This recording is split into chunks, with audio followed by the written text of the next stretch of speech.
Bueno, buenas tardes, chicos, chicas.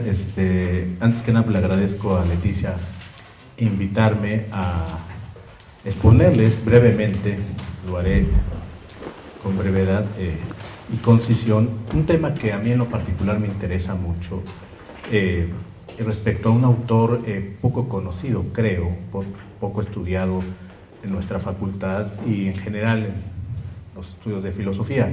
Me refiero a Julien Offray de La Mettrie, uno de los más importantes pensadores materialistas del siglo XVIII francés, junto con de Holbach, Diderot, Voltaire, pues constituye este conjunto de pensadores que arremetieron con ciertas ideas que ellos consideraban retrógradas, metafísicas, y que no permitían una correcta comprensión de la naturaleza humana.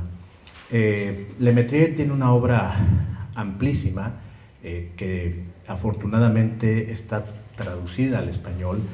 Hay una edición de su obra completa en español, donde pues aparece prácticamente todos sus escritos, que en cierto momento fueron condenados a la hoguera literalmente, ¿no? Él es más conocido por esta obra, que este librito que traigo, El hombre máquina. Él es autor de este libro que publicó en 1746 y inmediatamente fue quemado el libro y él tuvo que huir de Francia, y creo que se debió en gran parte a las tesis que él argumentaba en este pequeño texto, y que el día de hoy quiero planteárselas en relación con su planteamiento, en relación con su planteamiento en torno a los animales. Le Mettrie es un autor que dedicó, de hecho, un ensayo, un largo ensayo, a su consideración sobre la naturaleza animal. Este texto es de 1748, 2 años posterior al hombre máquina, y es un texto muy interesante por varias razones, y quizá para poder comprenderlo adecuadamente tendríamos que ver los referentes teóricos desde los cuales se está planteando su propuesta.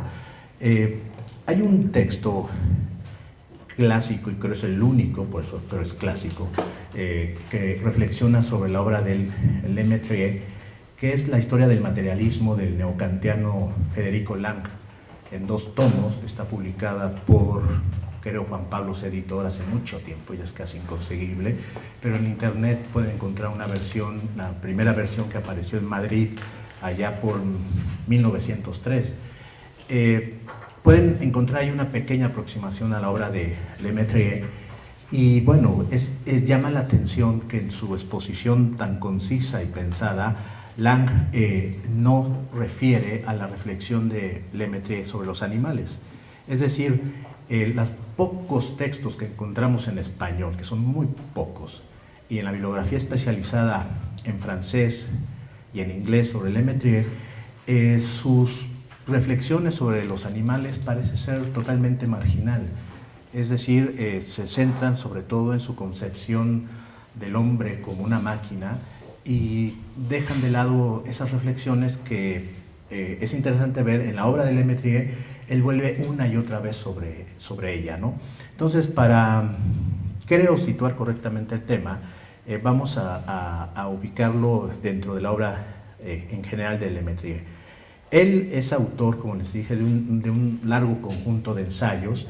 El más conocido es este que les mencioné, El hombre máquina, pero también tiene otros escritos que fueron en su momento pues muy interesantes.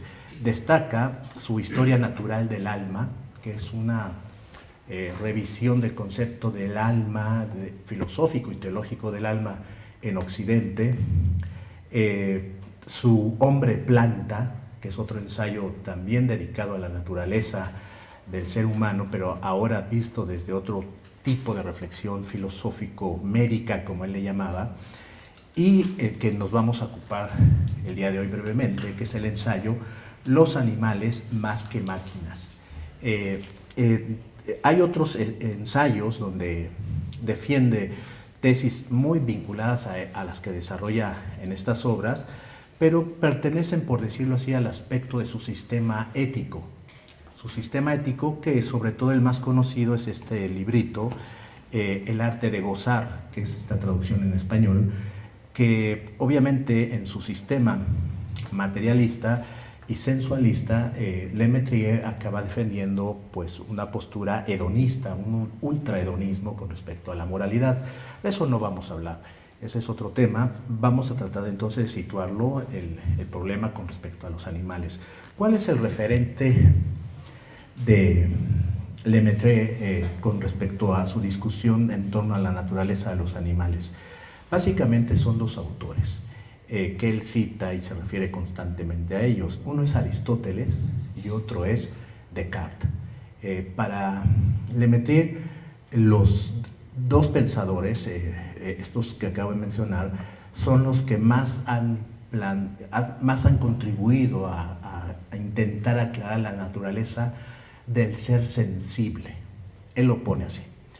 Hay que tener en cuenta algo que no voy a tener tiempo de profundizarlo, pero Lemaitre forma parte de este conjunto de autores, sobre todo con de Holbach, que constituyen vamos a decir, un incipiente movimiento de secularización muy interesante en Francia, y que parten precisamente de un rechazo de los esquemas metafísicos tradicionales y sobre todo de los que se habían desarrollado a partir de los grandes sistemas racionalistas.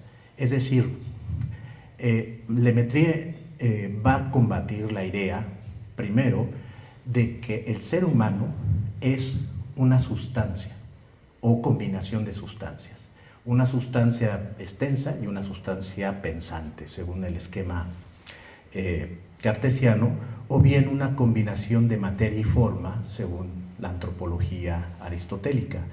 Lemaitre va a defender en este sentido un monismo ontológico, es decir, no va a aceptar que haya un alma de algún tipo distinto a lo material. Para él todo es materia, y ese es el punto aquí importante que hay que tener claro. Él es un filósofo, pero ante todo es un médico.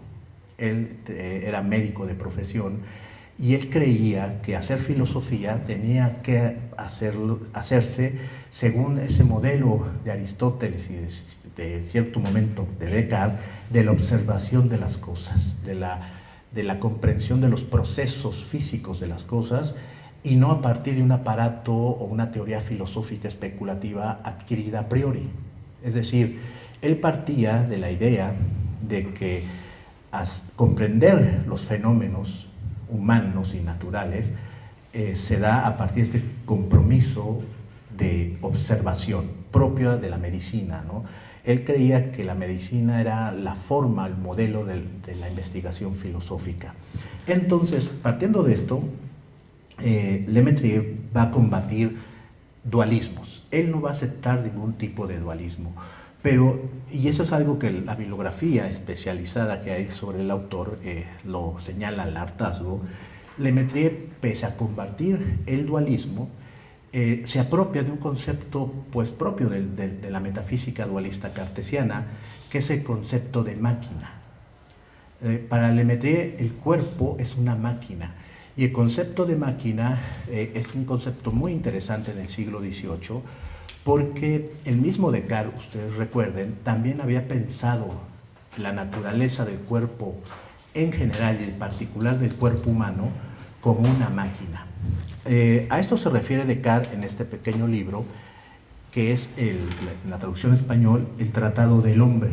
Aquí en el Tratado del Hombre, bueno, si ustedes lo revisan, encontramos pues, las primeras afirmaciones respecto a esta constitución del ser humano en analogía con una máquina. Les leo una afirmación que ven aquí de Descartes. Dice él: supongo que el cuerpo no es otra cosa que una estatua o una máquina de tierra a la que Dios forma con el propósito de hacerla tan semejante a nosotros como sea posible, de modo que no solo confiere al exterior de la misma el color y la forma de todos nuestros miembros, sino que también dispone en su interior todas las piezas requeridas para lograr que se mueva, coma, respire y, en resumen, imite todas las funciones que nos son propias, así como cuantas podemos imaginar que tienen su origen en la materia y solo dependen de la disposición de los órganos. Bueno, esta afirmación de Descartes la toma Lemaitre y considera en efecto que el cuerpo humano, en tanto solo materia, debe entenderse como una máquina. Y no solo el cuerpo humano, sino el cuerpo de todo ente viviente se rige por el principio de la máquina. ¿Qué está entendiendo por máquina Lemaitre? Aquí en El hombre máquina, y sobre todo en el Tratado del Alma, desarrolla una teoría en la que trata de justificar una concepción del organismo vivo a partir de la idea de componentes interrelacionados entre sí.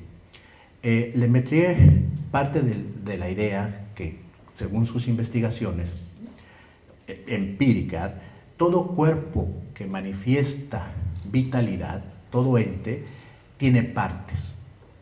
Entonces, la idea de parte y todo, y de las partes integradas a un todo en correlación, dice Lemaitre, las encontramos incluso en aquellos entes que, sin ser entes vivos, lo aparentan. Descartes como Lemaitre siempre están pensando en estos casos de autómatas. Ellos estaban muy impresionados con los autómatas que se construían en aquella época y que aparentemente, pues sí, parecían impresionar a las personas, ¿no? O sea, máquinas que semejaban a seres humanos o animales.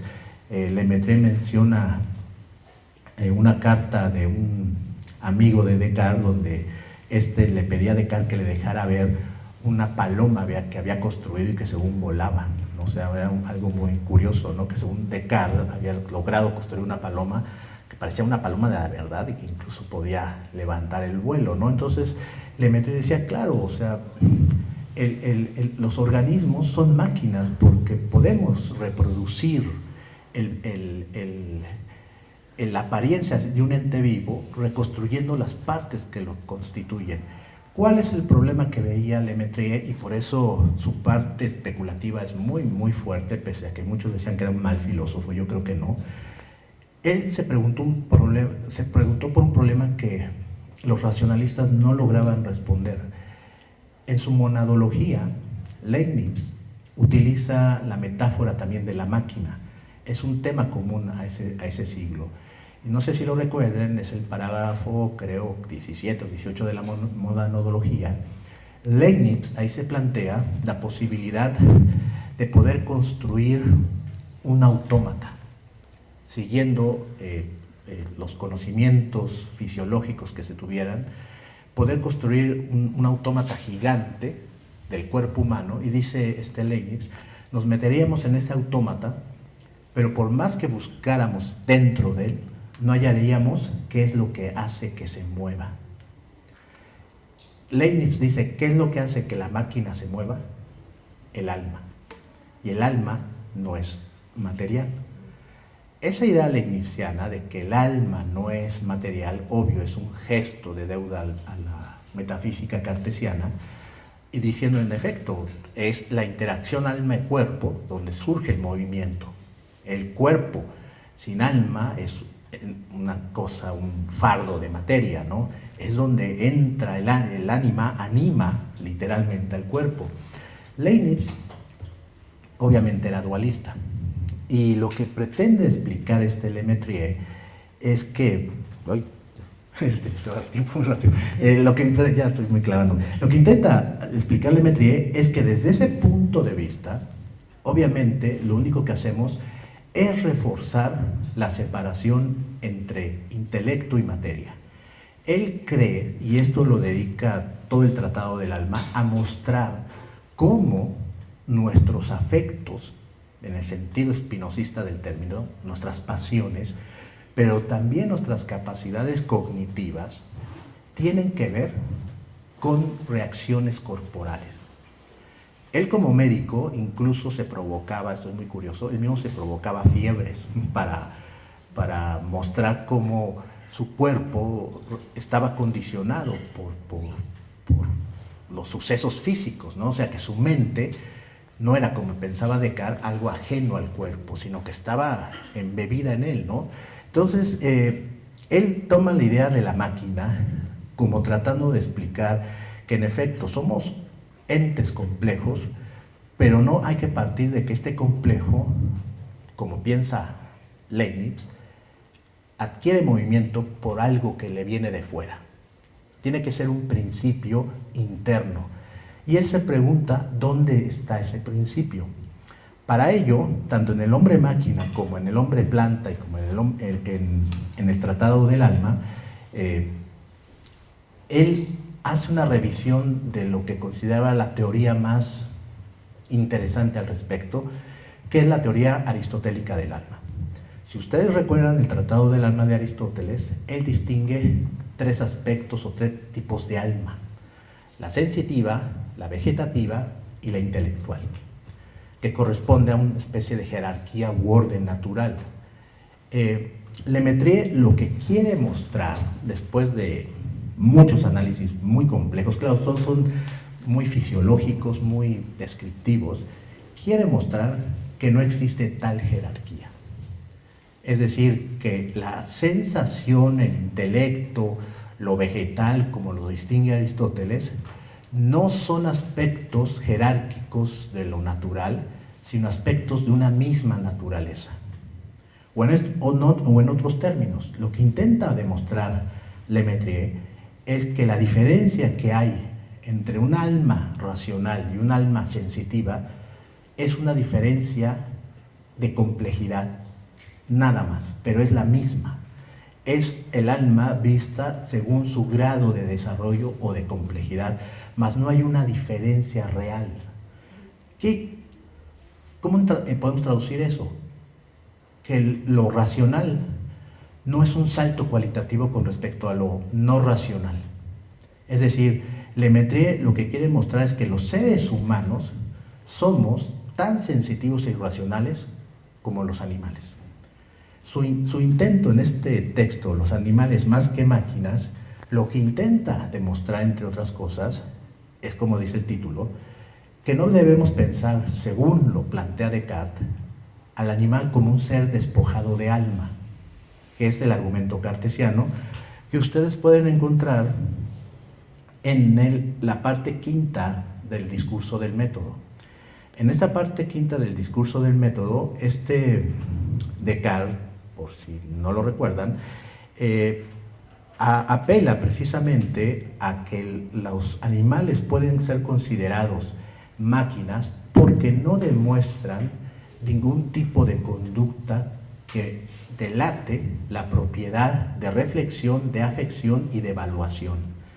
Son solamente entes que reaccionan a la fuerza, a la agresión, como lo hace cualquier otro ente digamos, una planta que trozamos una hojita y sale fluido, lo mismo en un animal, le sale sangre, pero grita porque tiene un sistema de cuerdas, pero no hay dolor en realidad, ni hay evaluación de ese dolor. Es decir, para Descartes, y esto, insisto, está en el discurso del método, la naturaleza propiamente racional es la que nos permite asignarle dolor o placer de manera significativa a algo. Si no tienen alma racional, no tienen intelecto, ese dolor o ese placer es irrelevante moralmente y no tiene caso atribuirles ningún tipo de procuración a este tipo de entes, ¿no?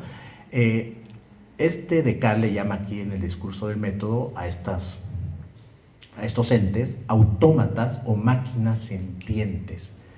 Los animales son máquinas que sienten, pero finalmente son máquinas.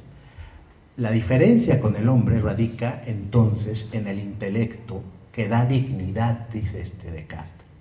Esa dignidad, y vean aquí lo interesante, lo atribuye Descartes al pensamiento y al que va a constituir el argumento principal de su crítica de Lemaitre, al lenguaje. Recuerden que este tema del lenguaje como propiedad del ser racional y lo que nos dignifica es también aristotélico. Al principio de la política, no sé si ustedes recuerdan, dice Aristóteles que lo que nos hace diferentes a este animal político es el habla, la posesión del logos, y por ello podemos decir lo bueno y lo malo, lo justo y lo injusto, y no solo proferimos gritos de dolor, sino también demandamos que no nos hagan algo, ¿no? que nos hagan justicia. Entonces, esa es una tradición muy antigua que está atacando a Lemaitre. Lemaitre entonces va a decir, bueno, tratemos de revisar este supuesto de que si somos máquinas, ¿por qué somos máquinas más dignas? ¿Por qué somos máquinas que merecen un tipo de respeto que no merecen los animales, ¿no? Esa es la preocupación de Lemaitre en este pequeño ensayo. Entonces vamos, porque ya se me está yendo el tiempo, al ensayo rápidamente, ¿no? Este ensayo, les decía, es un pequeño defensa de los animales, y lo que quiere aquí hacer Lemaitre es que mostrar que los animales y los seres humanos somos iguales, que la diferencia que hay entre nosotros parte de una consideración errónea de su naturaleza, y que básicamente tenemos que reconocer que lo que nos une a los animales, dice Lemaitre, es más de lo que nos diferencia. Esa profunda afinidad que tiene el ser humano con los animales, dice Lemaitre, está en el ámbito de lo sensible, del sentimiento y de las expresiones emotivas. Él pone ejemplos de las expresiones en ciertos animales, expresiones de dolor, de tristeza, de alegría, y dice, podemos verlas en el rostro de otras personas, ¿no? Este argumento es interesante, a mí me llamó mucho la atención, porque es uno de los temas que ahora se recurre mucho cuando se habla sobre los animales, de que hay emociones que creíamos que solo poseían los seres humanos, que evidentemente tienen muchos animales. O sea, esta idea de que solo el ser humano, por ejemplo, se angustia, o siente miedo, o tiene estrés, por ejemplo, también lo tienen los animales. Claro, Descartes decía, pues ¿cómo va a tener estrés una máquina que no siente? No tiene. Por eso, o sea, la idea cartesiana del animal como despojado de cierta sensibilidad, dada su naturaleza, justificaba precisamente la no consideración moral hacia ellos. Es decir, para Descartes, por mucho dolor que esté, digamos, sintiendo un cerdito que lo están matando, y todo ese dolor lo expresa con esos chillidos terribles, Descartes diría, claro, es una máquina, y así como una máquina que se rompe, tira líquido y hace ruidos, lo mismo está haciendo el animal. No hay por qué considerarlo como algo diferente.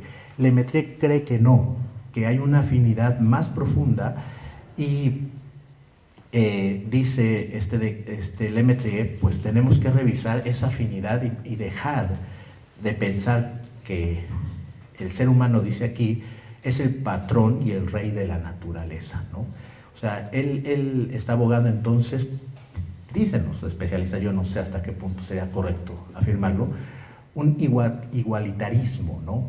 Ontológico ahí con los animales, ¿no? O sea, somos todos iguales, ¿por qué? Porque todos somos materia, y todos somos, en tanto materia, capaces de sufrir igual.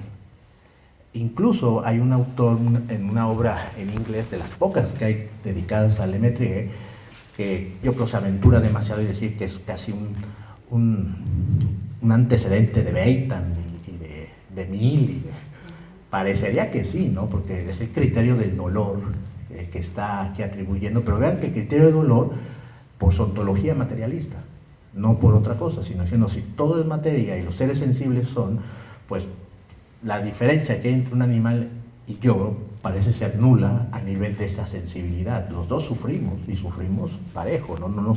Mi intelecto, mi razón, no me hace sufrir de una manera diferente. Es la idea que maneja Lemaitre. Mi dolor es tanto como el de un animal a este nivel, ¿no? Entonces, dice Lemaitre, les leo esta afirmación, en las obras completas Si quieren, le paso a Leti el texto de las obras completas, es muy difícil de encontrar y aquí lo pueden ver. Es la página 271 de su ensayo sobre los animales. Dice: los que pretenden que los animales no tienen alma, por temor a que el hombre deba incluirse en su clase y limitarse a ser el primero entre iguales, en vano acumulan fuerzas y más fuerzas, argumentos y más argumentos. Los dardos que lanzan estos temerarios recaen sobre ellos y no alcanzan esta sublime sustancia que es la común comunidad entre seres sensibles, ¿no? O sea, él está partiendo entonces de este supuesto, ¿no? Como les digo, ontológico, ¿no? Y él empieza aquí a tratar de ir clarificando este argumento de la sensibilidad de los animales, y él parte de una discusión que había en ese entonces entre él y otros médicos y fisiólogos, que se refiere constantemente a ella en este texto. Este texto es bueno porque tiene notas muy eruditas que aclaran esa discusión. Y esto nos muestra que Lemaitre no era el único que discutía en esa época sobre la naturaleza de los animales. Parecía que ya era una preocupación no de filósofos, sino ante todo de estudiosos, biólogos, médicos, fisiólogos, que claro, ya veían que los supuestos que habían heredado de la metafísicas racionalistas pues no concordaban con sus investigaciones, que lo que creían que eran los animales, estas máquinas complejas, pero máquinas a fin de cuentas, pues parecía no concordar con lo que ellos investigaban. Entonces, una de las cosas que heredaron de Descartes estos teóricos, que está incluido aquí Lemaitre, es la idea cartesiana, dice Lemaitre, de que los animales carecen de sentidos internos, imaginación y sentimientos. Él dice, eso no es cierto. Dice, cualquiera que tiene un animal cerca, y que sobre todo es un animal con el que ha convivido cierto tiempo, sabrá que eso es una mentira, ¿no? O sea, a lo mejor tenía un gatito, un perrito, no lo sé, Lemaitre, pero seguramente estaba familiarizado con los comportamientos de afecto que desarrollan muchos animales. Entonces, Lemaitre dice un poco socarronamente, bueno, vamos a demostrarle afecto a un reloj, a ver si pues, una máquina reacciona como un animal. Es decir, si es una máquina, un animal, pues para nada otras máquinas tienen ese tipo de reacciones. Es decir, los animales poseen cualidades, el juicio, dice él, la memoria, la percepción, el razonamiento, incluso les atribuye, que también están en nosotros. Entonces dice e insiste muchísimo en Lemaitre, ¿de dónde viene la diferencia? O sea, ¿por qué pensar que son diferentes si parecen tener propiedades, cualidades que también nosotros tenemos? Claro, en un grado distinto. Él está partiendo de este supuesto, de la gradación, no la distinción ontológica como él se le atribuye a Aristóteles, que es abismal, sino es una gradación, pero finalmente estamos conectados, por decirlo así, hay una profunda afinidad. Él entonces dice, lo único que parece hacernos distintos es el habla. Él ahí se va sobre ese tema, ¿no? El habla parece ser la única cosa que nos hace en realidad diferentes, ¿no?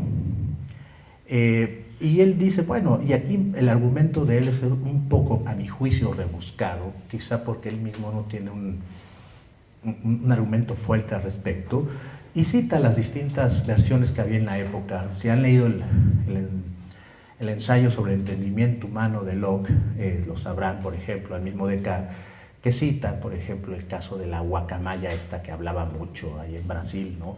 Y que todo el mundo se admiraba con eso, ¿no? Y que Locke decía, no es cierto, no habla, ¿no? Solo repite.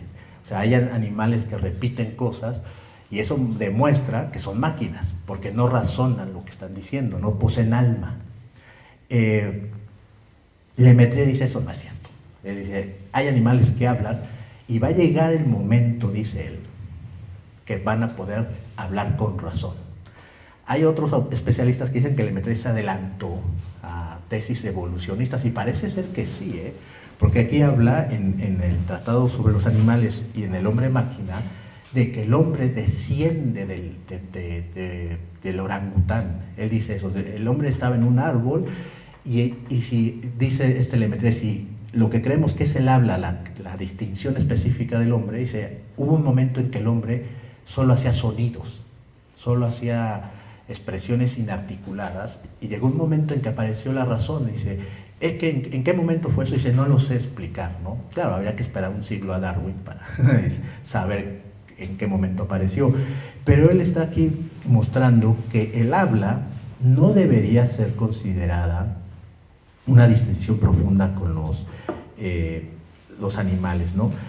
Me quiero adelantar ya para ir, fue muchísimo, pero todo el argumento entonces va a girar en lo siguiente, que la distinción específica que plantea la diferencia entre hombres y animales, según el argumento de Lemaitre, que es la herencia cartesiana, que es la más fuerte, está equivocada. ¿Por qué? Porque esa no es la verdadera diferencia entre los hombres y los animales. No hay que buscar esa diferencia que dice que es de grado nada más. Él cree que el habla es una cualidad que tienen ciertos animales y que llegado un momento puede desarrollar esa capacidad de manera más plena. Entonces lo que él quiere mostrar es que más allá de ver esa diferencia, hay que ver lo que nos une a ellos. Y es este campo de lo sensible, de esa capacidad de llevar a cabo nuestras acciones, nuestras tareas, en una común naturaleza de sensibilidad. Él cree incluso, y hace descripciones muy bonitas aquí en este texto, con respecto a muchas manifestaciones que tenemos comunes los seres humanos con los animales y que no se reducen simplemente a esta idea del dolor. Él dice, por ejemplo, el juego, se refiere a él, el galanteo, o sea, cómo los animales se buscan, se acarician, y eso lo vemos en otras personas, ¿no? O sea, el elemento sensual también es un elemento que aparece en común entre los seres humanos y los animales. Él lo que intenta, ya en resumen, es mostrarnos que si comparamos el comportamiento animal y el comportamiento humano, hay muchas más cosas afines que distintas. Y que lo que nos hace diferentes, que es ese grado de inteligencia y de abstracción que nos viene por la razón y el lenguaje, no es quizá lo que más debería importar. Y él acaba apelando a que debemos de considerar la naturaleza del animal afín a la nuestra, que somos también animales, pero animales que tenemos solo un grado mucho mayor de sensibilidad, pero que finalmente es una sensibilidad que compartimos con los demás animales. Es decir, una diferencia ontológica no la hay, solo es una diferencia de grado. Entonces, yo aquí lo dejo porque ya se me dio el tiempo. Vamos a dar un pequeño, ¿no?, para preguntas, y me hubiera gustado extenderme más, pero ya se me fue. Gracias.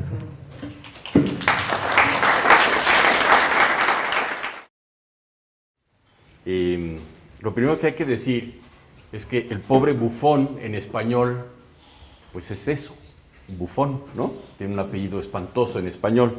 En francés, un sonido que nosotros no tenemos en francés, se dice buffon, y bufón en francés se dice buffon.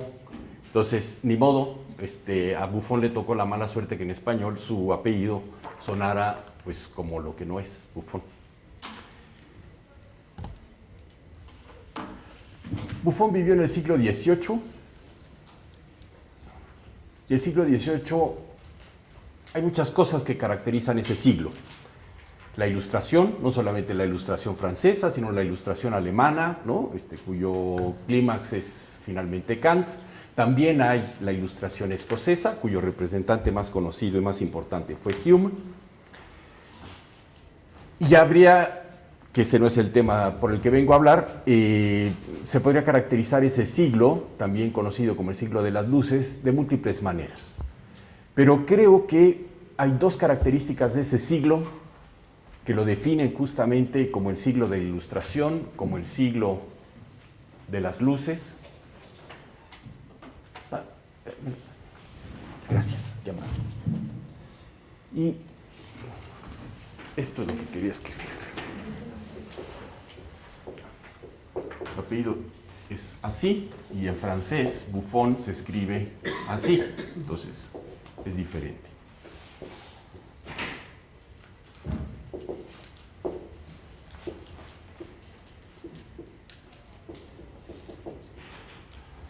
Buffon.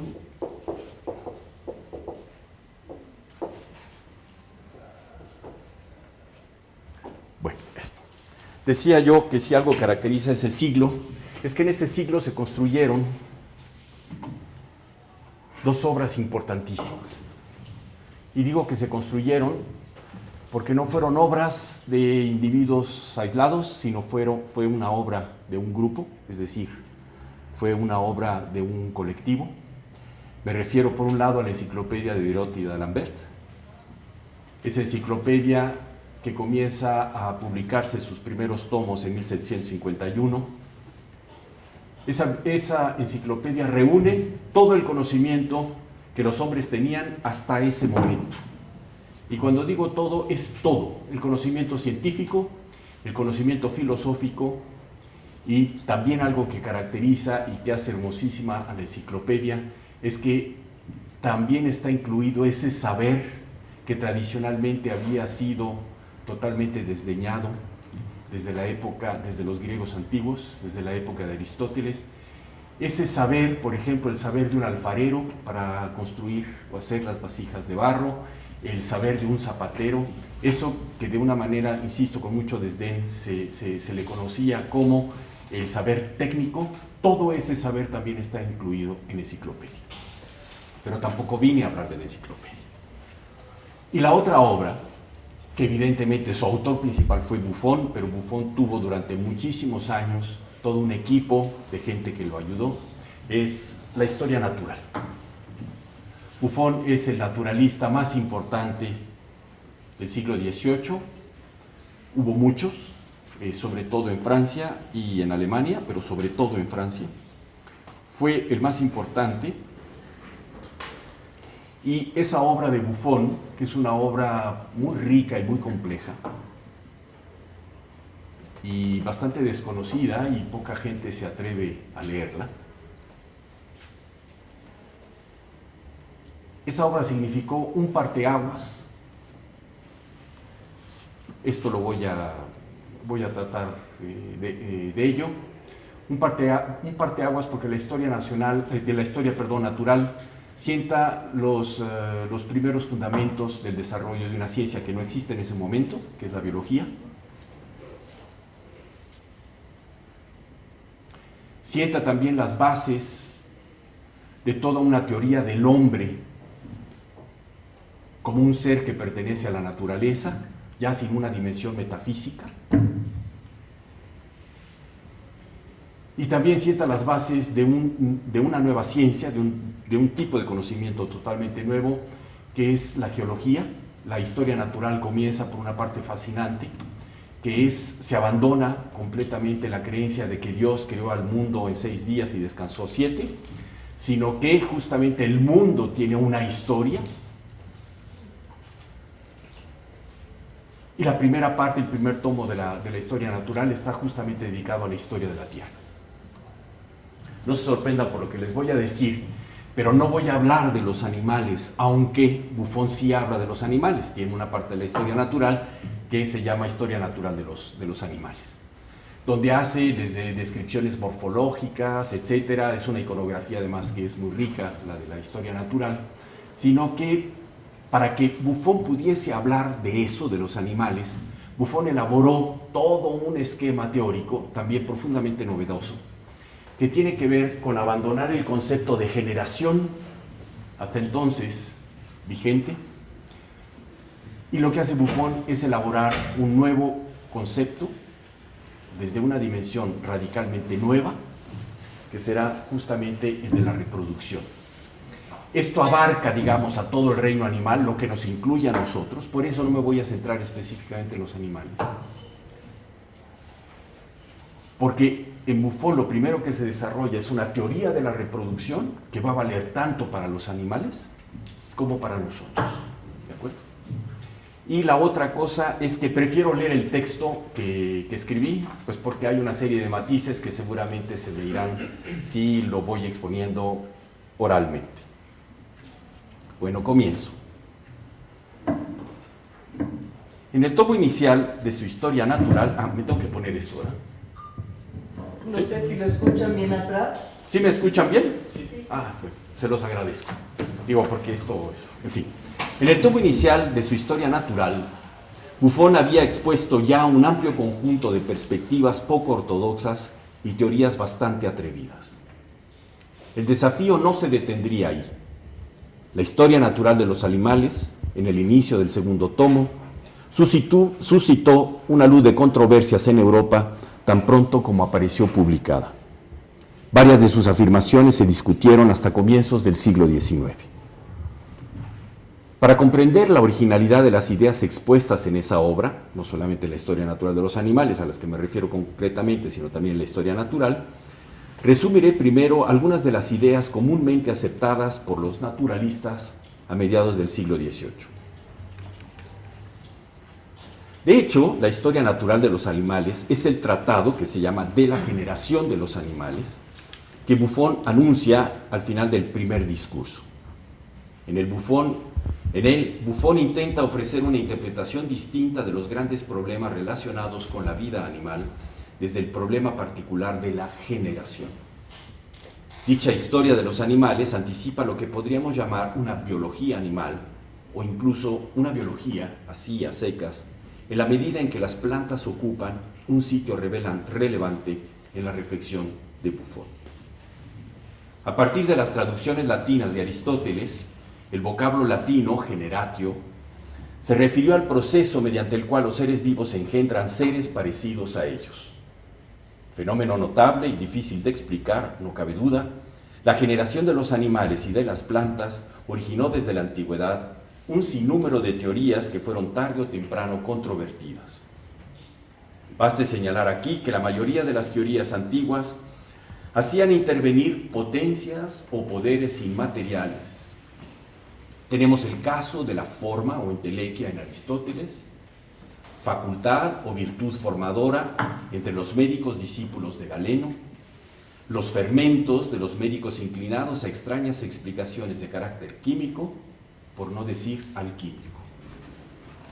Tales potencias eran ambiguas, pues no eran ni materiales ni del todo espirituales. Para ciertos autores eran agentes de la voluntad divina, para otros agentes de la naturaleza insondable, pero que siempre poseían la ciencia necesaria para formar de modo infalible un pollo a partir de un huevo o un potro a partir del líquido seminal de un semental.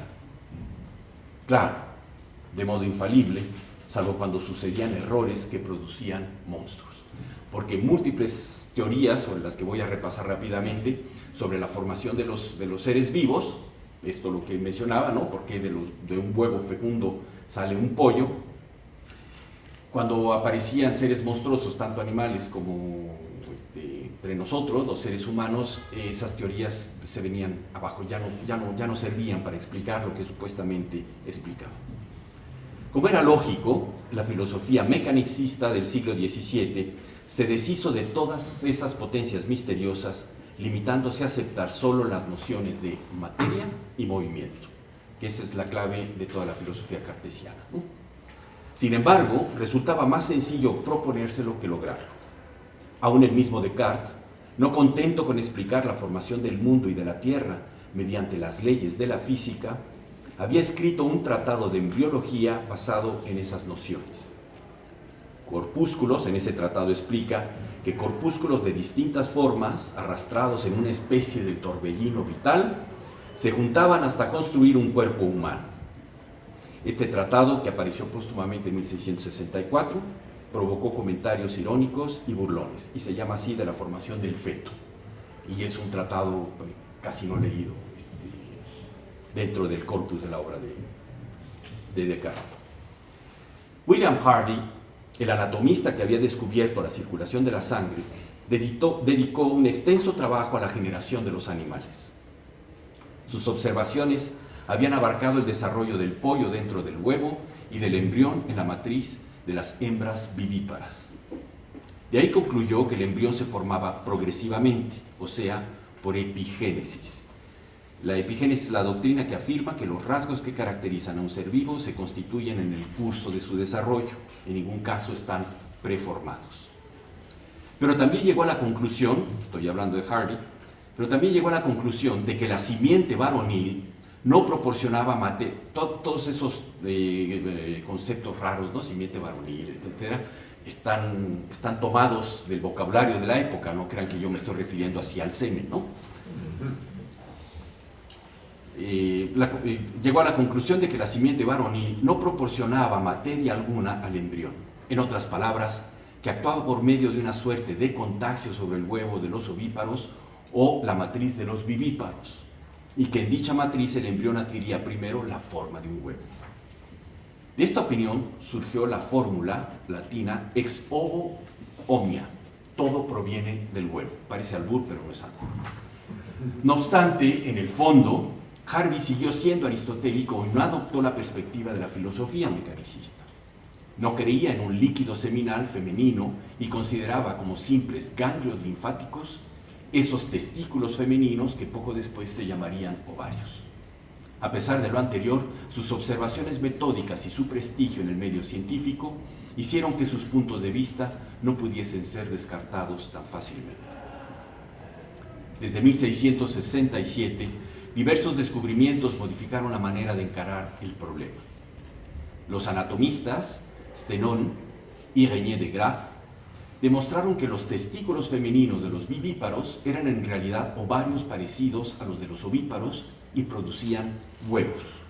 Hoy es lo que denominamos óvulos, que bajaban a la matriz por las trompas de Falopio. Para ser exactos, confundieron los óvulos con lo que se llama folículos de Graaf. Pero esa confusión no empañó el éxito y la importancia de semejante descubrimiento. Un año más tarde, el anatomista italiano Francesco Redi demostró, con ayuda de un experimento muy simple, que los gusanos que supuestamente nacían en la carne descompuesta por generación espontánea se debían a los huevecillos puestos ahí por las moscas.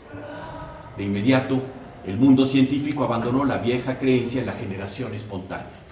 Con el tiempo, Anthony van Leeuwenhoek descubrió por casualidad los animáculos espermáticos, que en la actualidad denominamos espermatozoides. Todo parecía indicar que con esos tres descubrimientos el problema de la generación de los animales había sido resuelto. Nada más lejos de la realidad. Que el líquido seminal femenino fuera sustituido por huevos significaba un paso adelante. Que los animáculos espermáticos constituyeran la parte activa del esperma del macho era más complicado de mostrar y no lo fue sino hasta el siglo XIX. Pero sobre todo, lo que permanecía inexplicable era la manera en que un animal se formaba a partir de un huevo o de un espermatozoide y una planta a partir de un grano o de una semilla. Inexplicable según los principios de la filosofía mecanicista.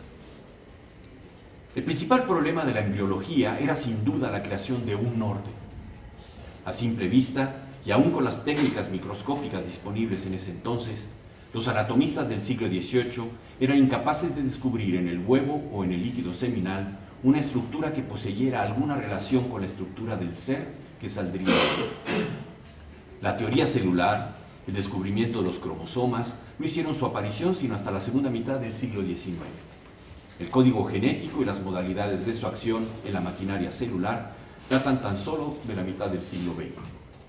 Hoy, la embriología molecular está todavía muy lejos, pese a los avances en los últimos años, de poder dilucidar los mecanismos del desarrollo embrionario. Así las cosas, a comienzos del siglo XVIII, uno de los principales desafíos de la ciencia consistía en explicar la aparición de un orden, y cabe añadir, de un orden impresionantemente complejo a partir de nada, que era el orden de la naturaleza. Era muy sencillo sostener con Descartes que los animales eran máquinas y que toda la fisiología se reducía a problemas de mecánica e hidráulica. Pero explicar su generación resultaba una tarea mucho más ardua. Fontenelle, que fue uno de los contemporáneos,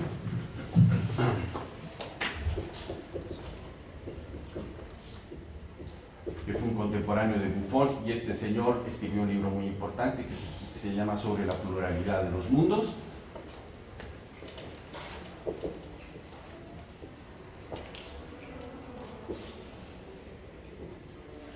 Y es antes de Voltaire. Esta es la primera, digamos, uno de los primeros libros de divulgación científica, y lo que hace es poner disponible el sistema newtoniano para el conocimiento de la gente que, bueno, tenía un cierto nivel cultural, pero que no eran científicos, ¿no? Eso es justamente lo que trata, es la exposición del sistema newtoniano. Decía yo entonces, Fontenelle, en sus cartas galantes del caballero Oder, ridiculiza la concepción mecanicista cartesiana, y cito, y dice una cosa preciosa. Bueno, hay un interlocutor que se está refiriendo al caballero Oder. ¿Decís que los animales son máquinas, al igual que los monstruos?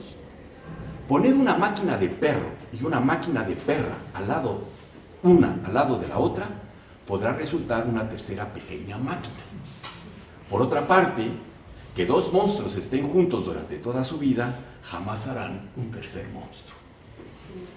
De este modo, bueno, se termina la cita. De este modo, la generación de los animales planteaba el mismo problema que el sistema del mundo, es decir, el asunto del origen del orden.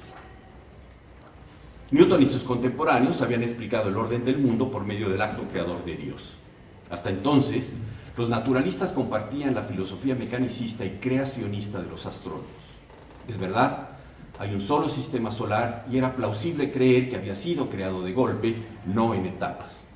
Sin embargo, es incuestionable que los animales y las plantas nacen y crecen. Afirmar que Dios los crea uno por uno a cada momento significa renunciar a la unidad del tiempo de la creación, que es un dogma bíblico finalmente, ¿no? Dios no se pasa años, ni décadas, ni siglos creando el mundo, lo crea a partir de un momento. Y lo peor, recurrir a Dios como si fuese una máquina. Hubo algunos que llegaron hasta ese punto, pues en general la filosofía mecanicista admitió que una vez creado el mundo, Dios lo gobernaba con las leyes del movimiento. Una solución aceptable a estos problemas científicos y filosóficos que acabo de exponer apareció alrededor de 1670, en el marco de una teoría que a menudo se le conoce con el nombre de performación de los gérmenes. Y aquí germen no significa germen que nos quitamos lavándonos las manos con jabón, ¿no? Germen en el sentido de semilla, ¿no? Como ahora voy a exponer, esta teoría fue fundamental, importantísima, y son los antecedentes con los cuales justamente rompe Buffon en su historia natural. Decía la teoría que se le conoce con el nombre de performación de los gérmenes. Dicha teoría comprende dos afirmaciones. Los botanistas, ansiosos por conseguir explicar la formación de una planta a partir de un grano, habían concluido que la planta estaba ya presente o preformada en el grano. Residía allí en germen, extremadamente pequeña, pero completa y cabalmente organizada.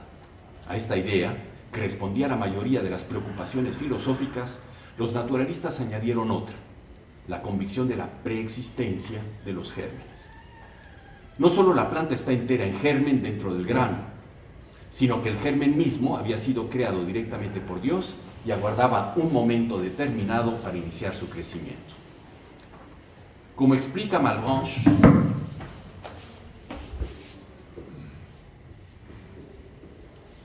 este fue uno de los metafísicos más importantes del siglo XVIII, todavía en el siglo XVIII había metafísicos.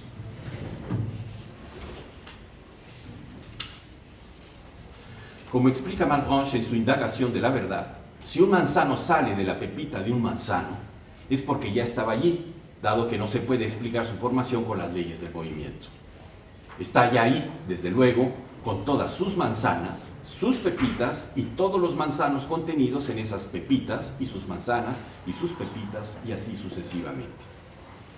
En reducidas cuentas, esta progresión que se antoja impensable no se extiende al infinito, opina Malebranche, porque contiene todas las generaciones de manzanos necesarias para producir manzanas hasta el fin de los tiempos. No debe sorprender que un metafísico como Malebranche defendiera a capa y espada esta nueva teoría.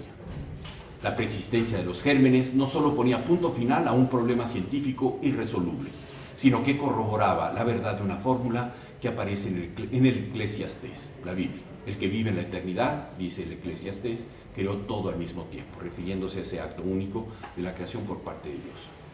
Fórmula que inspiró la idea que Malebranche tenía de la naturaleza. Esta no es más que un mecanismo pasivo sobre el cual Dios es el único que actúa. De hecho, metafísico al fin y al cabo, retoma la teoría agustiniana de las razones seminales, esto es un concepto de San Agustín, adaptándola a la filosofía mecanicista. La resumiré con el propósito de esclarecer mejor los orígenes de la opinión acerca de la preexistencia de los gérmenes. Por una parte, advierte San Agustín, sabemos que Dios ha producido y formado todo lo que existe simultáneamente. Por otra, constatamos que seres nuevos aparecen de manera continua frente a nosotros. Nacen nuevos animales, nacen nuevas plantas. ¿Cómo es posible superar esa aparente contradicción? Para resolver esta dificultad, San Agustín distingue dos tipos de criaturas: las que fueron configuradas en su forma definitiva durante los 6 días de la creación y las que solo fueron creadas en germen, por así decirlo, de modo que aún les falta desarrollarse. Los seres enteramente formados desde la creación son los ángeles, el firmamento, la tierra, el mar, el fuego, el aire, en suma los 4 elementos, los astros y, por último, el alma del hombre finalizada en su totalidad antes de ser insertada en el cuerpo. Por el contrario, fueron preformadas las simientes de todos los seres vivos que harían su aparición en el futuro, incluido el cuerpo de Adán, que por su unión con la alma ya completa daría forma al primer hombre. La expresión que San Agustín eligió para designar esa manera de existir es la de rationes causales o rationes seminales. Echar mano de esos gérmenes latentes aseguraba que hubiera una coherencia irrebatible en su visión cristiana del mundo. En un sentido, el universo fue creado perfecto y acabado, pues nada de lo que en él se manifiesta escapa al acto creador. En otro sentido, el universo fue creado incompleto, puesto que todo ha de aparecer en él más tarde, creado en germen o estado seminal. No es de extrañar, por ende, que San Agustín haya sido citado con frecuencia por numerosos naturalistas de la época, no de su época, sino del siglo XVIII. Así, el creacionismo mecanicista garantizó el éxito fulgurante de la teoría de los gérmenes preexistentes entre los miembros de la comunidad científica a finales del siglo XVII. Como ya lo señalé con anterioridad, desplazaría para siempre la idea de la generación espontánea. Aquellos hombres de ciencia se esforzaron en apoyar la nueva teoría mediante observaciones y experimentos de carácter científico. El entomólogo, el especialista en insectos, Swammerdam, demostró en 1669 que si se disecaba una oruga, en ella se revelaba la mariposa ya formada íntegramente. Cabe agregar que él fue el primero en plantear la teoría de la preexistencia a partir de esa observación. Por su lado, en un bulbo de tulipán, Malebranche notó que ya se encontraba el tulipán completo. A su vez, el anatomista Malpighi dio a conocer ante los miembros de la Real Sociedad de Londres una observación que había hecho en el microscopio. Al examinar un huevo de gallina recién puesto, había advertido que en la galladura es en la yema, ese rastro de sangre que hay, y eso significa que está fecundado el huevo, ¿no? Había advertido que en la galladura los elementos esenciales del embrión estaban ya visibles. De igual manera, al examinar un huevo no fecundado, afirmó que nada había encontrado. O sea, no había galladura ni absolutamente nada. Tuvo la honradez de hacer esto público, es decir, esto lo comunicó ante la Real Sociedad de Londres. No obstante, sus observaciones serían citadas en lo sucesivo como una prueba experimental fehaciente tanto de la preformación como de la preexistencia de los gérmenes. En pocos años, la mayoría del mundo científico europeo admitió la nueva teoría. Es verdad que algunos detalles en particular se debatieron, como por ejemplo, las modalidades de la conservación de los gérmenes antes de su desarrollo y crecimiento, pero en general no suscitó controversias que pusieran su valor en entredicho. Aún subsistía un problema. ¿Cómo lograr que compaginara la nueva teoría con el descubrimiento reciente de los huevos de los vivíparos y de los espermatozoides? Si un germen es un organismo completo, no puede encontrarse al mismo tiempo en el huevo y en el espermatozoide, ni una de sus mitades en uno y la mitad restante en el otro. Era preciso elegir. Leeuwenhoek era de esperarse, se inclinó por los espermatozoides, ya que él los había descubierto. Su teoría, que recibió el nombre de animaculismo, tuvo un número reducido de partidarios. La mayoría de los hombres de ciencia prefirió la doctrina ovulista, la cual ubicaba el germen en el huevo. Había una razón de peso para optar por ella. Dado que el espermatozoide era una especie de animal, estaba supeditado a morir. Además, en el esperma viven cientos de miles, lo que implica que corren el riesgo de malograrse. Por el contrario, dentro del huevo se pensaba el germen estaba mucho más protegido. A la luz de los experimentos de De Graaf con conejos, se creía que solo había ovulación si había copulación. La naturaleza, se pensaba, y esto era una especie como de dogma, la naturaleza nada hace en vano. Era un dogma aceptado por todos. Por si lo anterior fuera poco, desde la más remota antigüedad, el huevo había sido el símbolo del origen de las cosas. Y además, Harvey había afirmado, ex ovio homo, todo proviene del huevo. Aunque la doctrina de la preexistencia de los gérmenes hoy nos parece estrambótica, reparemos en este hecho revelador, y quisiera subrayar esto que voy a mencionar ahora. Ha dejado múltiples huellas en el lenguaje cotidiano. Acostumbramos decir que algo está en germen. En la ciencia es común hablar de desarrollo embrionario, donde desarrollo implica, sin lugar a dudas, desenvolvimiento. Es decir, la aparición progresiva de algo oculto que poco a poco se hace visible. Este es también el sentido originario de la palabra evolución. Y este término de evolución, mucho antes que en Darwin, va a aparecer también en un naturalista del siglo XVIII que se llamó Charles Bonnet, y su obra se llama Consideraciones sobre los cuerpos organizados.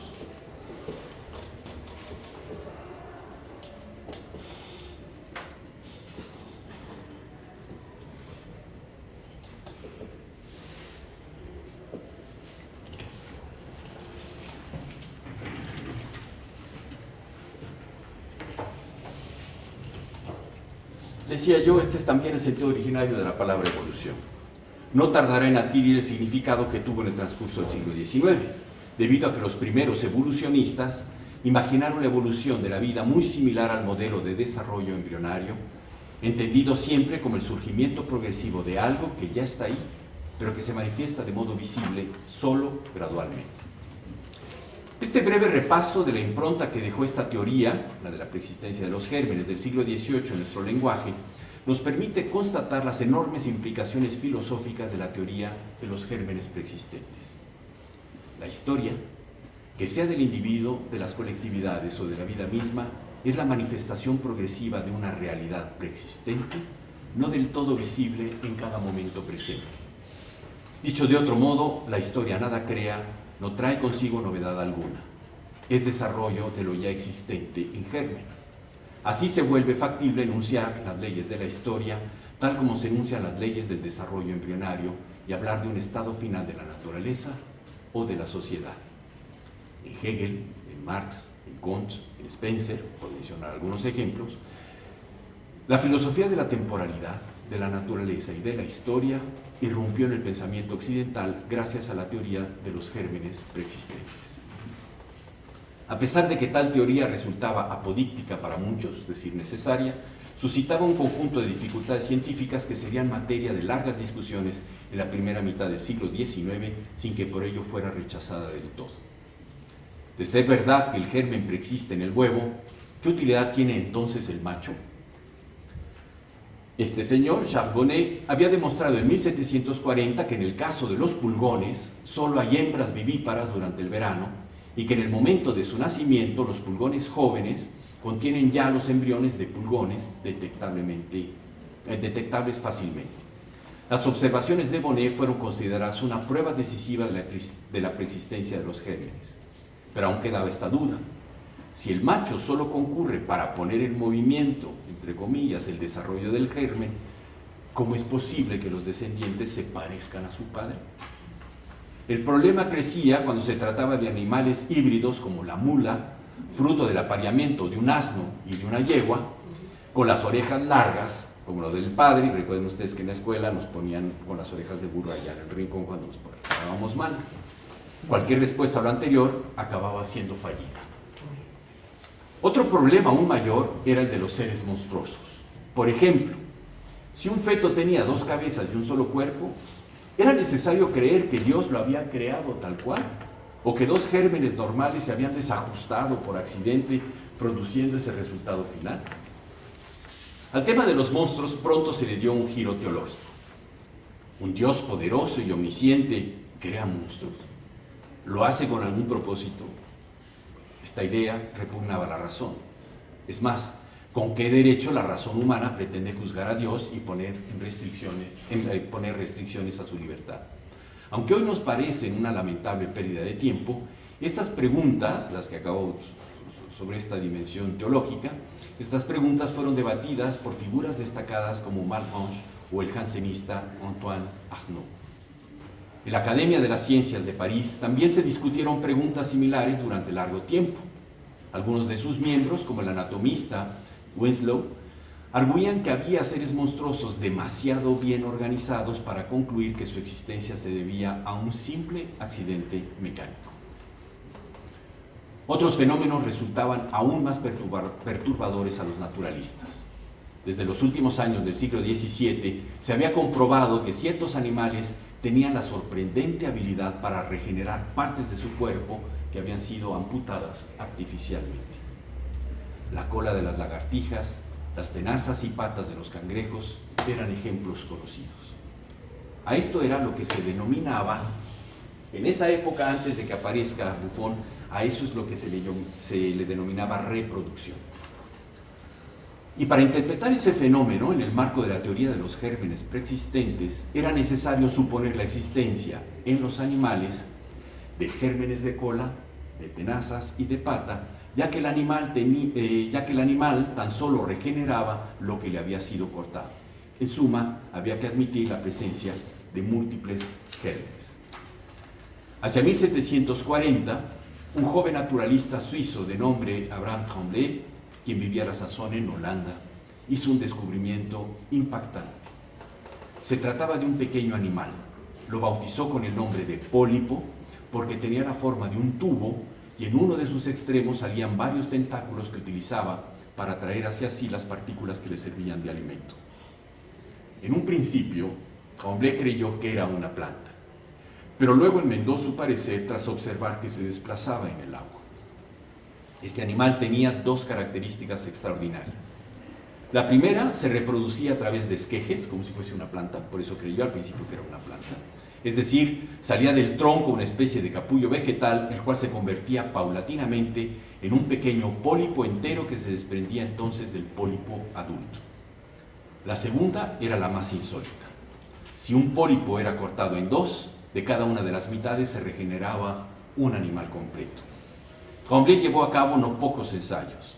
Dividió a sus pólipos en 4, en 6, en 8 trozos y siempre, sin excepción, cada fragmento se regeneraba hasta llegar a ser un pólipo completo.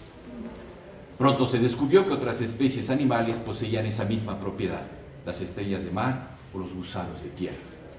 Por ende, resultaba inevitable preguntarse cuántos gérmenes preexistentes eran necesarios en esos seres para explicar reproducciones tan inauditas.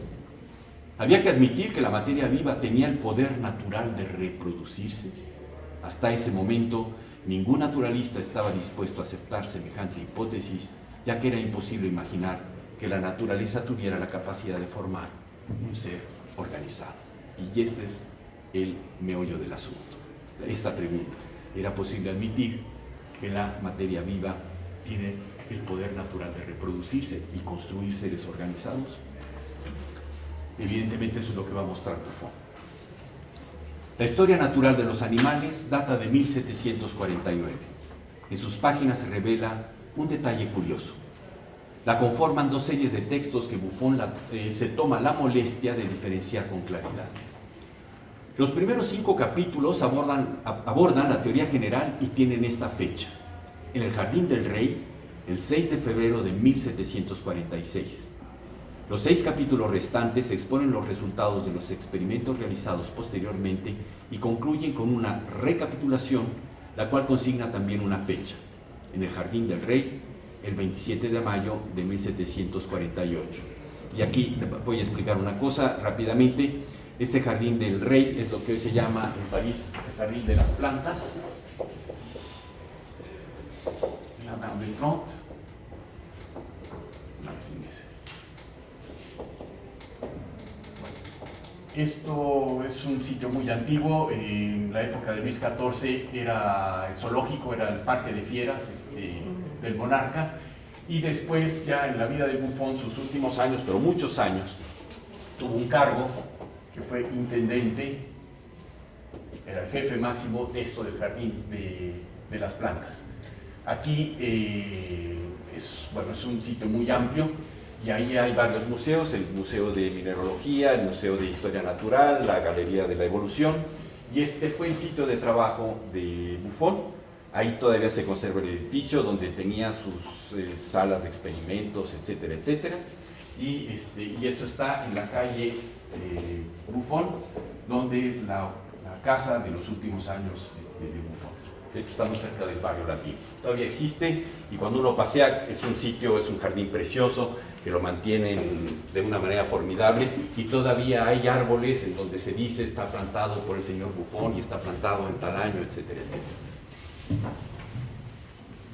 Por eso las fechas, aparecen las fechas y la historia natural, esto que estoy señalando. ¿Qué significa esa preocupación por ofrecer ambas fechas? Las repito, el 6 de febrero de 1746 y después el 27 de mayo de 1748. Pareciera que Buffon tenía la intención de subrayar que su teoría precedía a sus experimentos. Y este es el otro rasgo de la obra de Buffon que es realmente sorprendente. Buffon no hay que imaginarlo mucho haciendo experimentos y después elaborando teorías. Justamente su proceder al revés. Primero él elaboró las grandes teorías que contiene la historia natural y después se ponía no solamente a experimentar, sino a recapitular experimentos hechos por otros, experimentos que confirmaban justamente la validez de sus teorías. Y lo voy a decir, es un poco como Einstein, ¿no? En la formulación de la teoría relativista, tanto la restringida como la general, él formula una teoría y después todavía hoy se siguen realizando experimentos para confirmar la verdad de esa teoría, ¿no? Continúo, ya voy terminando. Los capítulos iniciales resultan farragosos. Al lector le cuesta no poco esfuerzo seguirlos. Su discurrir es lento, en distintas ocasiones Buffon interrumpe el hilo de su discurso para justificar las nociones que va introduciendo por medio de consideraciones generales acerca del modo en que el hombre está habilitado para comprender la naturaleza y los obstáculos que el funcionamiento del espíritu humano pone a dicha comprensión. Una primera idea fundamental que desarrolla exhaustivamente es la unidad del mundo de todo lo vivo. Animales y plantas tienen propiedades comunes que los separan de la materia bruta, a saber, una forma viva, una organización animada y la facultad de reproducirse. Esta última, capacidad sin duda esencial, basta para demostrar que los animales y las plantas son seres que casi pertenecen al mismo orden. Existe, por supuesto, precisa Buffon, una jerarquía que va del hombre al animal y del animal a la planta. Pero esa jerarquía desciende en grados apenas perceptibles. A este respecto, Buffon aprovecha para señalar cuán difusa es la diferencia entre el hombre y el animal, empleando un método al que recurre a lo largo de su obra y el cual consiste en introducir reflexiones poco habituales contrarias a la ortodoxia científica. Y de paso anuncia por primera vez su definición de la especie animal. Han de considerarse, y esta es la definición, no la estoy copiando literalmente, pero la resumo, han de considerarse de la misma especie, dice, los organismos que, mediante la copulación, se perpetúan y tienen entre sí similitudes innegables. Por otro lado, deben juzgarse organismos de especies distintas a los que, por ese mismo medio, son incapaces de reproducir un tercer organismo. A pesar de su sencillez, esta definición tendría en el futuro consecuencias muy importantes en el naturalismo del siglo XIX. Si hay un mundo de lo vivo y un mundo inanimado, ¿en qué estriba su diferencia? ¿Los dos son por igual naturales? ¿Acaso no es necesario para explicar la vida recurrir a un principio particular que fundamente la singularidad de todo lo que vive?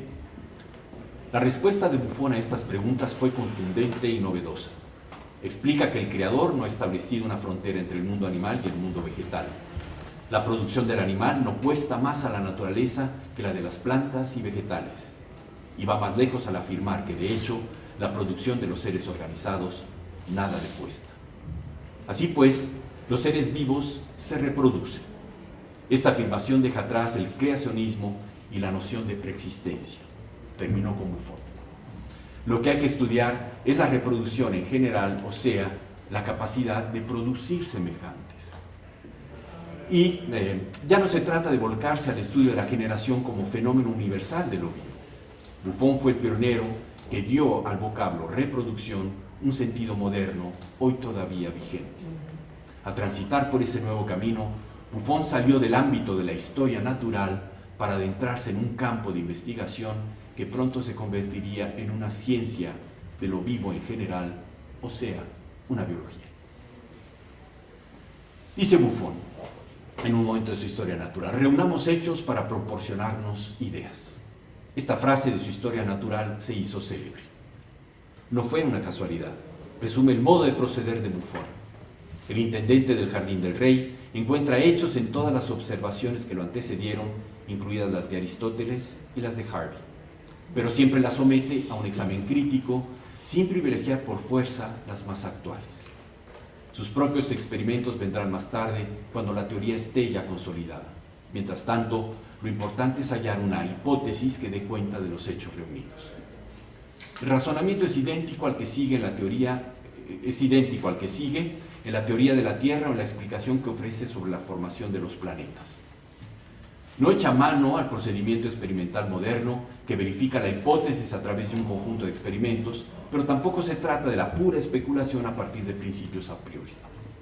Buffon no menosprecia los hechos, por el contrario, busca explicarlos todos en lugar de imitar a ciertos observadores que valoran lo que han visto por sí mismos y desprecian lo que otros han examinado. No desconoce el peligro que se corre cuando por torpeza se atribuye la misma relevancia a diferentes hechos que poseen un valor desigual. Sin embargo, esa no es la meta inmediata de Buffon. Aunque ha llevado a cabo algunas observaciones en el microscopio de los órganos reproductores de las plantas, no ha sacado conclusiones importantes. Para él, la tarea más apremiante es reorganizar la historia natural con la ayuda de los nuevos principios. Esto es lo que la mayoría de sus contemporáneos no le perdonarán. Déjenme ir recortando.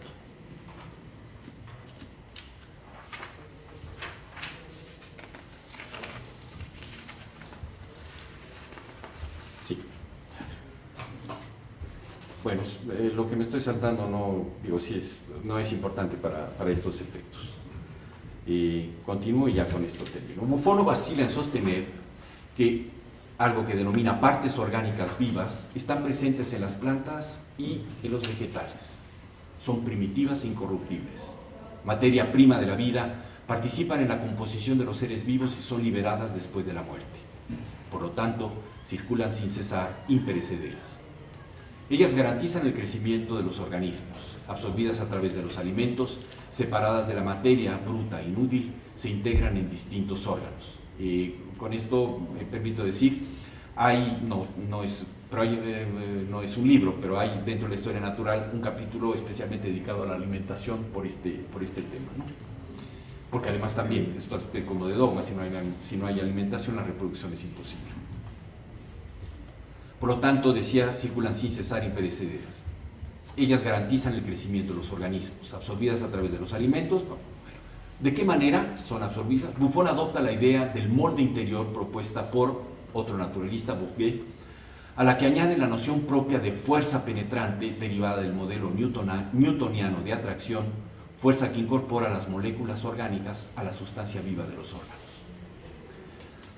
Antes desarrollé el ejemplo de tanto del pólipo como también los naturalistas. Lo mismo que pasaba con el pólipo era también con el olmo, ¿no? Que a partir de un esqueje se reproducía el árbol completo. Entonces vuelvo al ejemplo del pólipo y del olmo. Volvamos un instante al pólipo y al olmo. Cada uno de los gérmenes que ambos contienen pueden desempeñar la función de molde interior, crecer, desarrollarse y convertirse en un organismo adulto. Buffon está convencido de que alimentarse, desarrollarse y producirse son efectos de una sola causa. Por eso dedica un capítulo entero a los temas de la nutrición y del desarrollo. Cuando el crecimiento de un pólipo se detiene, las moléculas orgánicas que la alimentación aporta y que ya no son útiles para crecer, servirán para el desarrollo de los gérmenes de nuevos individuos que saldrán del organismo adulto. Pero todavía persiste el problema de la reproducción sexuada. Para explicarla es suficiente figurarse que las moléculas orgánicas que ya no contribuyen al crecimiento se reúnen en los órganos de reproducción y forman el líquido seminal, el cual, tanto en un sexo como en el otro, es una especie de extracto de todas las partes del cuerpo. En cada uno de los líquidos seminales hay pequeños cuerpos organizados que solo pueden desarrollarse cuando los dos líquidos se mezclan. Por otro lado, es posible, Buffon advierte, que dicha mezcla produzca, en ocasiones, únicamente una suerte de esbozo de animal, es decir, un pequeño cuerpo organizado en el que las partes esenciales son las que están formadas, faltando las restantes. Sobre este punto, Buffon ya no emplea el término germen. Deja así la puerta abierta a una auténtica epigénesis, ya lo había explicado, cuyo mecanismo omite describir, y eso sí no aparece en la historia natural. Por último, Buffon recuerda al lector los dos grandes fenómenos que respaldan su teoría. El hecho de que los animales no se reproducen hasta después de haber finalizado su crecimiento, y el más significativo, que los hijos se asemejan a sus padres. Los dos hechos resultan comprensibles a condición de que admitamos que ambas partes han contribuido a la formación del cuerpo del vástago y que en consecuencia ocurrió la mezcla de ambos líquidos seminales. El asunto de la semejanza entre generaciones o herencia fue lo que propició que Buffon acabara por abandonar el primer sistema que había defendido. Un sistema mixto en el que se establecía la participación de los gusanos espermáticos y los huevos de las hembras como partes iniciales orgánicas que formaban el núcleo vivo, el cual se juntaban, mediante fuerzas de atracción, otras partes en un orden simétrico y relativo. El fenómeno de la herencia constituía una dificultad casi insalvable para la teoría de la preexistencia de los gérmenes. Dificultad ampliamente conocida, como conocidos eran los problemas que también planteaba la reproducción del pólipo. En torno a este asunto, podemos constatar que se presenta un fenómeno ya clásico hasta nuestros días, de la historia de las ciencias. Me refiero a lo que suele llamarse cambio de paradigma, explicación acerca del progreso de las ciencias naturales básicas que el historiador y filósofo de la ciencia Thomas Samuel Kuhn formuló a comienzos de los años 60. El nuevo paradigma que propondrá Buffon no vaciló en adoptar como punto de arranque los problemas más engorrosos a los que se enfrentaba el paradigma de la preexistencia. Desde luego, ese paradigma, con toda su novedad e inventiva, acarrearía con el tiempo un buen número de dificultades. Lo que me interesa resaltar aquí es el hecho de que la teoría de Buffon hizo que el problema de la generación de los animales saliera por fin del callejón sin salida en que estaba metido, dotando a la fuerza de lo vivo un origen natural y físico. Dicha esfera ya no tenía que provenir de la creación divina ni tener relación con la materia gracias a un poder misterioso. Derivaba directamente de la organización de los padres que se reproducían en el embrión. Así, al introducir el concepto nuevo de reproducción, Buffon cambiaría para siempre el significado de ese fenómeno. Si el cuerpo de los padres es lo que se reproduce, las modificaciones individuales que sufre ese cuerpo antes de su reproducción serán a su vez reproducidas. Esta herencia de las características adquiridas abrirá el camino del evolucionismo lamarckiano, de Lamarck, que fue los antecedentes de Darwin, ¿no? Por ende, Buffon introdujo una concepción de la herencia que se extenderá hasta finales del siglo XIX y preludiará el nacimiento de la genética. Ya ven que hablé de los animales, pero no hablé de los animales.